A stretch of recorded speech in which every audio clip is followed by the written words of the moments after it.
How was fear your greatest ally throughout boot camp?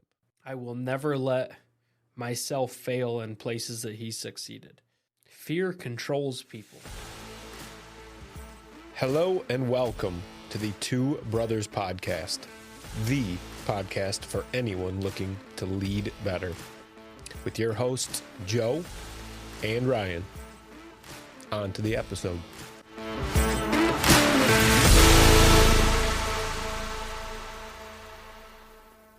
Picture this. Standing on the precipice of uncertainty, facing the unknown with nothing but raw determination. But what if I told you fear wasn't your enemy, but your greatest ally? Joe, how was fear your greatest ally throughout boot camp? I went to boot camp in 2012. So I was 19, almost 20. That was my first time out of the house, out of mom and dad's. So right off the bat, kind of unsure about the world, unsure about what's out there outside of the the city limits of Holland and surrounding areas, because that's what my life consisted of. So right off the bat, I was scared of it, but not really sure what it was that scared me about boot camp. Scared of the situation? Yeah, it was just the newness of it, the just the discomfort you feel when doing something completely new and knowing that it's a commitment. I signed up for 8 years of my life committed to doing this, where there was no getting out of my commitment. And part of my motivation was the fact that my twin had gone to boot camp a year prior, and he came back, and I noticed some changes in his personality, his confidence, the way he carried himself, and I was kind of jealous, envious of that and the experiences that he had. So I kind of wanted some of that, and I had committed to, hey, I'm going to do better than you did in boot camp. So I already kind of set myself a friendly competition I said I was going to be a squad leader, and I was going to get a promotion in boot camp. So I had some motivation, some goals set, but I didn't know what to expect, and it was just kind of a scary time and approaching something new. Once I got into boot camp, right off the bat, you start getting screamed at, and you're not treated with any sort of respect. That all goes out the door. That's like right off the bus, right? Dude, yes. The second you get off that bus, you don't even get off the bus. The second it stops and the bus driver puts it in park, you are getting screamed at. And as a 18, 19, 20-year-old, you're, for the most part, scared shitless. What you don't realize is these are all a bunch of guys that are 25, 26, 27 maybe. So they're all young guys too that just look way more intimidating than they probably should. So you're scared shitless right off the bat, but you know what you're getting into, and you just kind of go with the flow and do what you got to do. And that wasn't even the scary part of anything. There was very little fear in that, because you do what you need to do. You're going to get yelled at. Just let it roll off your back and don't worry about it. My biggest motivation was the fear of having to go home and tell people I couldn't do it. Okay. So a fear of failure then. Yes. The fear of having to, not even failure, because I can deal with failing. It's having to face everybody else and say, I wasn't cut out for it. And that drove me through everything. Because I have a bad habit of sizing myself up to everybody and immediately, like within walking into a room, knowing who I can probably do better than and who I'm going to have to compete with and who's probably going to have more in them more aggression in them than is worth me competing with. So some people are going to win by default because I size them up that way. And that's just something I've done as a bad habit for a long time. So I did that in boot camp, and I sized a lot. Did that start before the Marines? Okay, so it did start before Marines. Okay. Yes. But once I got to boot camp, that was the first thing I did. Within the first couple days, you had it sized up of those people are going to be able to show up with more aggression, and I'm not even going to deal with that. And they're bigger guys than me, so there's things that they're going to be able to do that I can't do. And then I could find the guys that, like, you're going to be a weak bitch. I don't have to worry about you. Right. And just knowing that I didn't want to be the last person, I didn't want to fuck up, I didn't want to get yelled at. The fear of being known for the majority of boot camp is a big one. Like, you don't even want anybody to know your name. You don't want the drill instructors to know who you are. You don't want anybody to know who you are. Because if you can lay low, you don't get fucked with. But eventually you're going to get found out. And I didn't get found out until probably at least half of the way through. And then I started getting messed with, but you just show up and you do what you need to do. And it's really just finding something to keep you going. But the fear of having to go home and say, I couldn't do it. I couldn't accomplish the goals that I told you I could accomplish, and I was too scared to fucking do it. What if you layered on failing and your twin succeeding? Was that factored in for you at all? I will never let that happen. I will never let myself fail in places that he succeeded. And I don't mean that in a negative way. It's just, I think as twins, it's my own internal competition. Okay. I've always compared myself to him and said, okay, I will not. It's like your measuring stick. Yeah. Makes sense. And that, as shitty as that might be, I just don't. I've always sized myself up to people, and I don't want to have to tell people I couldn't cut it or I couldn't hack it where you could. That makes sense. And maybe that's from growing up with two older brothers and a bunch of older cousins and everything like that, knowing that I was going to get fucked with for a long time. Is I size people up and I know who's going to fuck with me and who's not going to. And if I can prove my abilities to somebody, I'll get fucked with less. Yeah. I didn't pick on you guys too much. I more just picked. I didn't like beat you guys or nothing like that. No. I just picked and picked and picked. Like the oldest brother does. Yeah, I didn't beat on you guys, but which do you think was more powerful, the fear of failure in comparison or the fear of having to tell others you failed?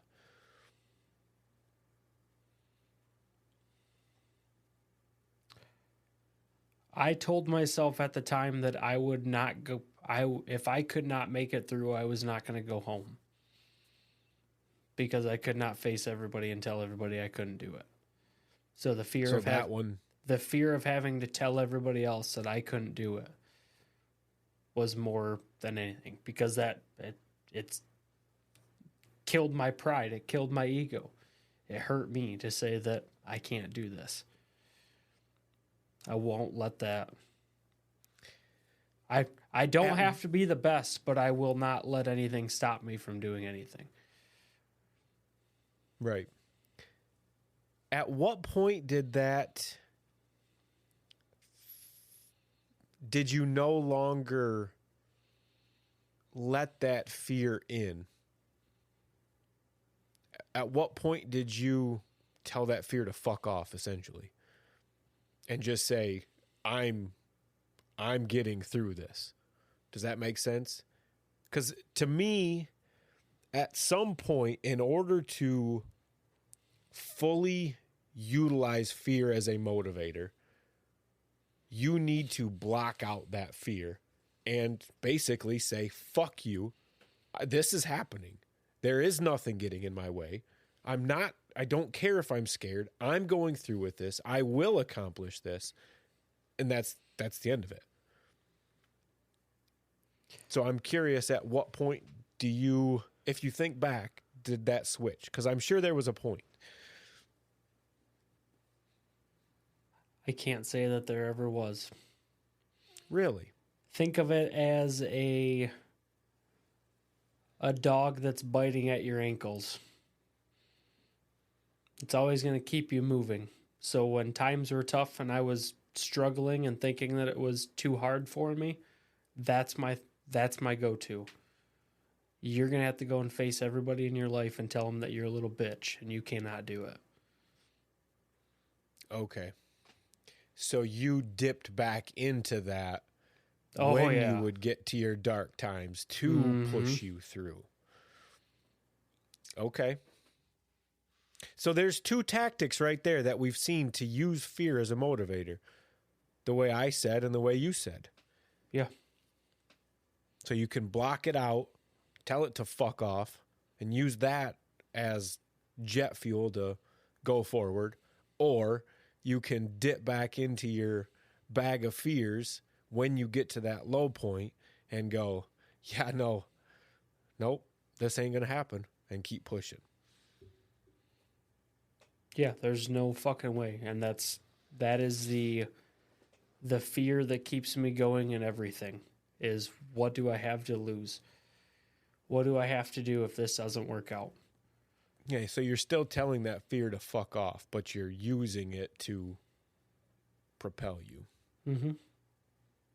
It's like the fear of failure is a huge motivator. But it sounded like you could access that when you needed to. Like you said, when you felt yourself start to struggle or start to feel like you couldn't make it, you would grab that fear and say, no, I'm going to do this. No, it was if you don't do this, you have to go and tell everybody you're a bitch and that you can't do it.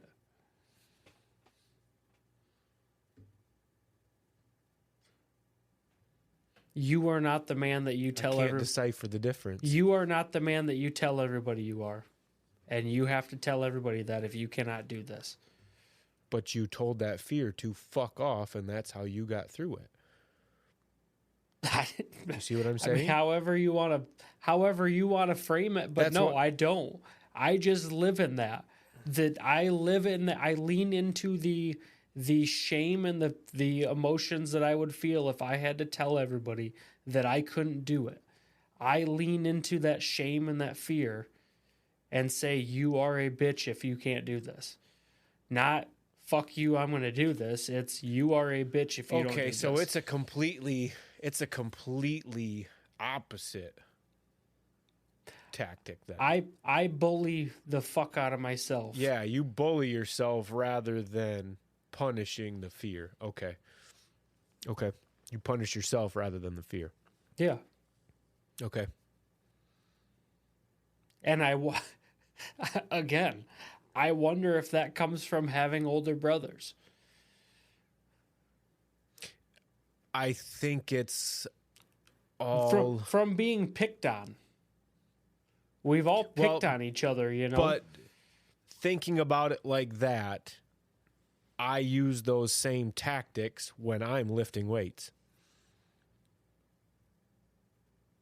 What? That if you can't lift it, you're a bitch? Yeah. Fuck you, bitch. Push this weight up. Get that fucking weight up there. You got this. Get that up there. Don't be a bitch. Push through it.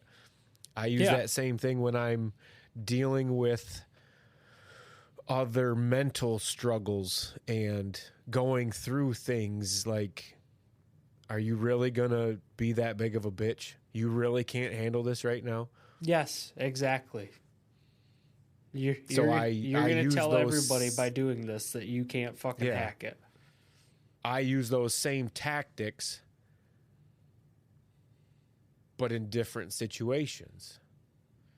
And even that's interesting.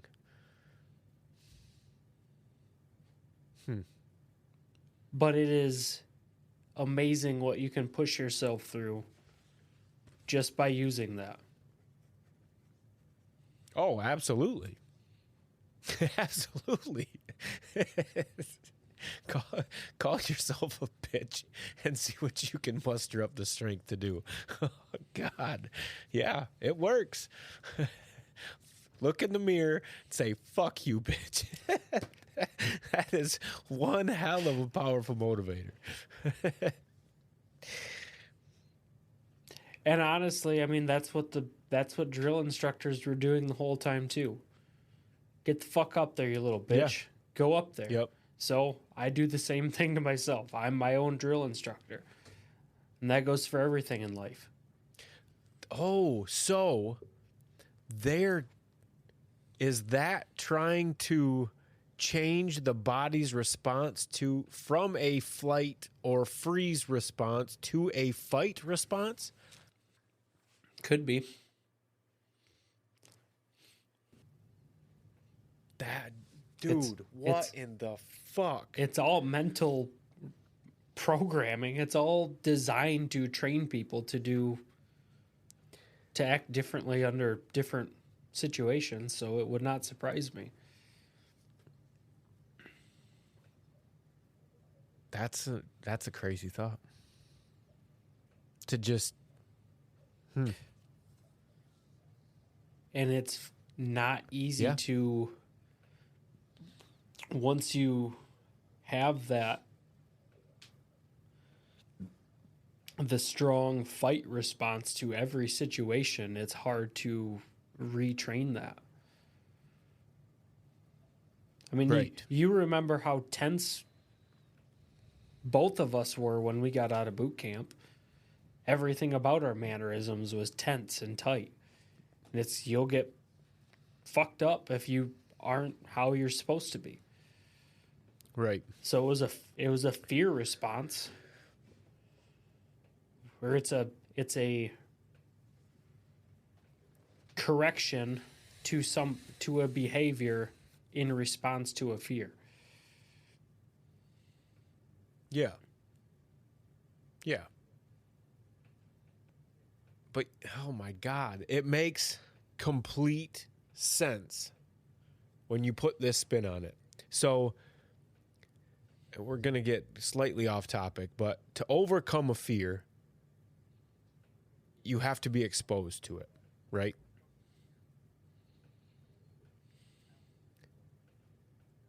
Yes. Exactly. Exposure therapy. That's exactly what the drill instructors are doing during boot camp. So it is exactly what is happening. They are changing the body's natural response from whatever fears that you're facing to be from a flight, freeze, or fawn to a fight response. And then they're also later on equipping you with the tools to be able to function properly under those high stress situations with that fight response. Fucking brilliant. You want to hear another one? When you are in the military and you go to a shooting range, which every branch that I know has some sort of qualification or not. Yeah, some sort of qualification for firearms. And as an infantryman and in the Marine Corps, every Marine is a rifleman, so every Marine is trained basically with a rifle. So you go to the firing range every single year to qualify. And when you are not the one on the firing line shooting your rifle, you are in what are called the pits, which are it's a big berm at the end of the range with all the targets on them. And the targets are on big just pulley systems. And you bring the target up and pull the target down. And you put dots on it to mark where people hit so they can keep score. You keep score, or they can keep their check their windage and everything and adjust for shots and all that. And then you keep score down in the pits. Now, Get shot at and be comfortable with it. what are they training you there? The entire time you hear bullets fly over your head. So you're used to this. You know what a bullet sounds like going over your head.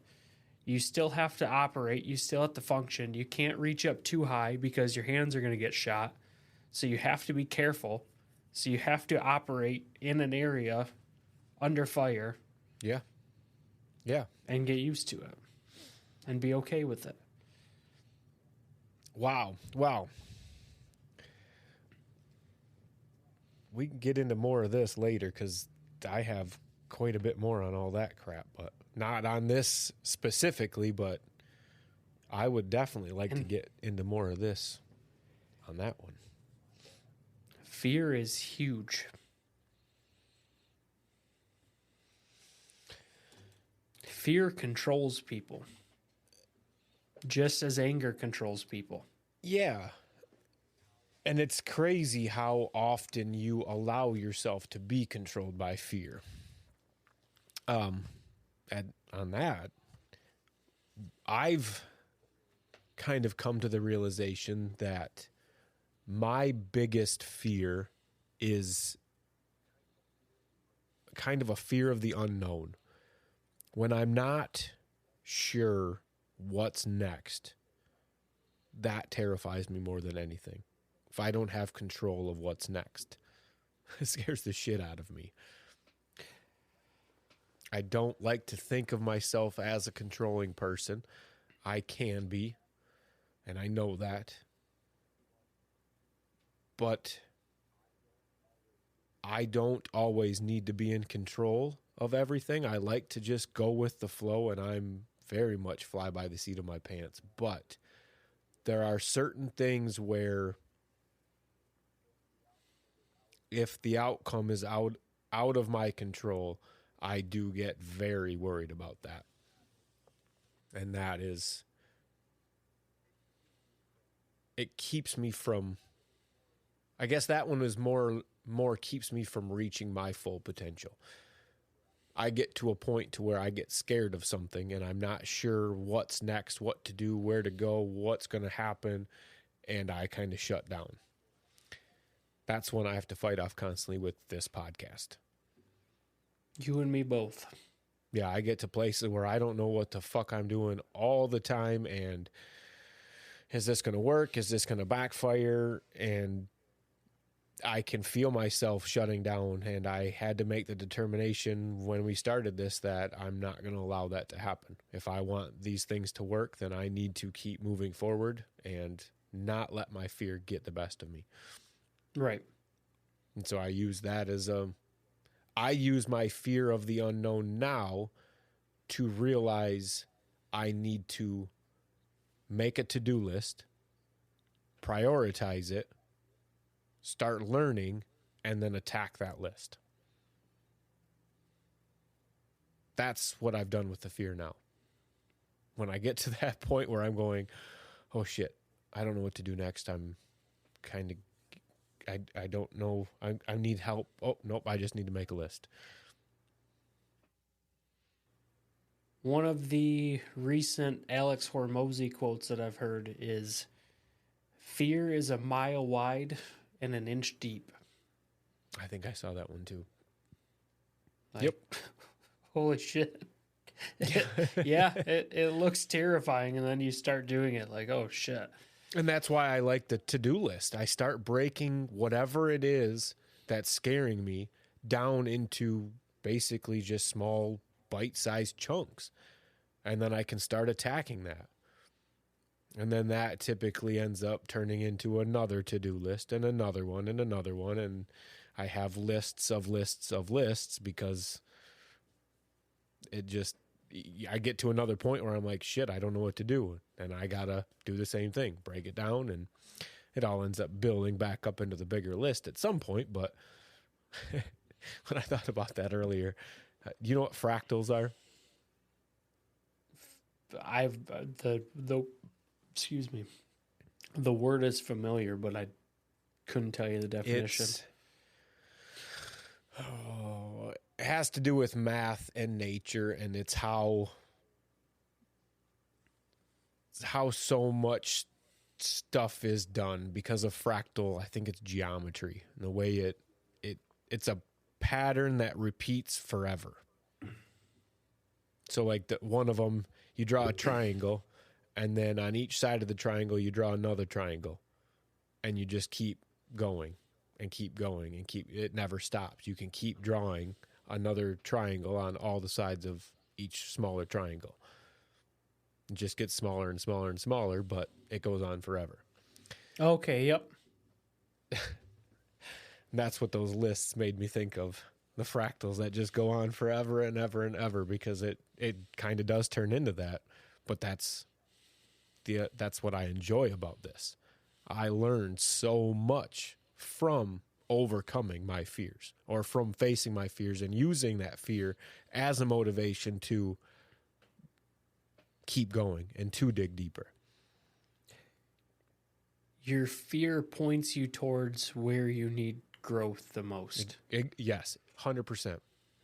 100%. If that's a conversation you're scared of having, guess what? You probably need practice with those kinds of conversations. And the only way to practice those kinds of conversations is to have those kinds of conversations. Exactly. You can apply that logic to just about anything. There's something you're scared to do at school. It's probably because you aren't very good at it. And it scares you because it's overwhelming. You just need to work on it a little bit harder. Or work. And it's okay to admit that you don't know how to do something. And ask for help. That should be encouraged. We should be building the teams that are encouraging each other to ask for help in these types of situations. Whether that's at home or at work, it doesn't matter. We should be building the type of team that encourages this kind of growth. Yes. Teach your teams how to overcome their fears. Because, man, it's powerful. And that it's okay for them to come to you and tell you that they don't know what they're doing or that they need help. Let them know it's okay to ask for help. Right. And that if you don't need to give them the answer, but you can help them find the answer so they learn to. Yep. I hate the term, but we need to be safe spaces for our teams. They need to know they can be comfortable coming to us for anything. We're not going to judge them for it. We're not going to hold it against them. Doesn't change them as a person. We all have shit to deal with. Some people's is a little bit crazier, a little bit different than others, but we all have some weird shit to deal with. And we're all fucking weird. And I agree. I hate the term safe space, but I guess the best way to put it is just realize that everybody's a fucking human being and they're all going through, they have the exact Yeah, same exactly. emotions Yep. and thoughts and concerns and fears and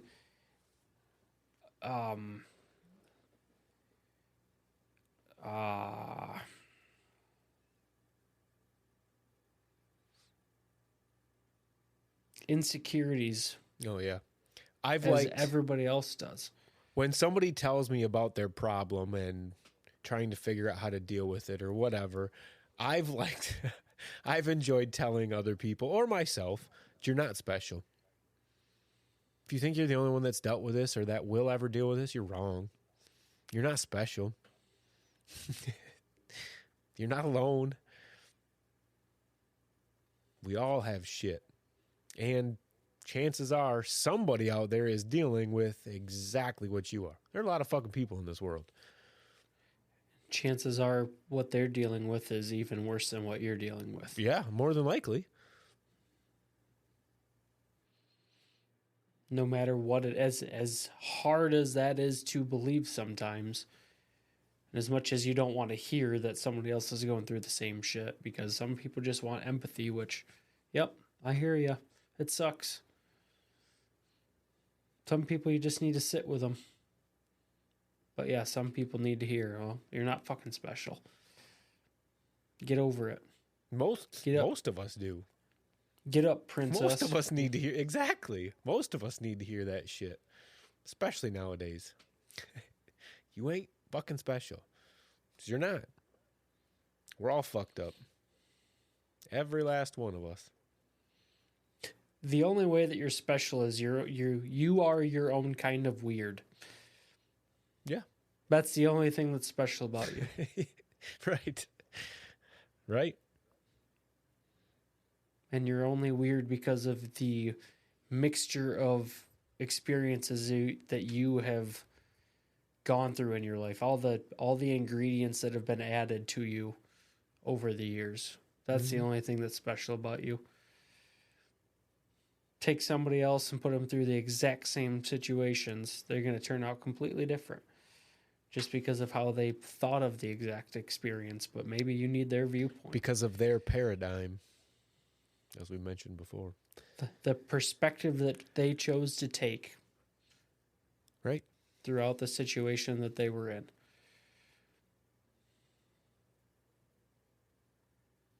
What do you think, Joe? You got anything else to add about fear and motivation? No. I think we've covered it all. What about you? The listeners, how have you used fear as motivation? Love to hear what you think. We are on all social media. We're also on YouTube and everywhere you listen to podcasts. Make sure you hit that subscribe button. We appreciate your support more than you know. Before we go, one last reminder. Tell us what your fear, or how you have used fear as motivation. Looking forward to hearing your stories. See if we can't share one or two of them, maybe on an episode coming up. With that, we'll wrap it up. See ya. Have a good one.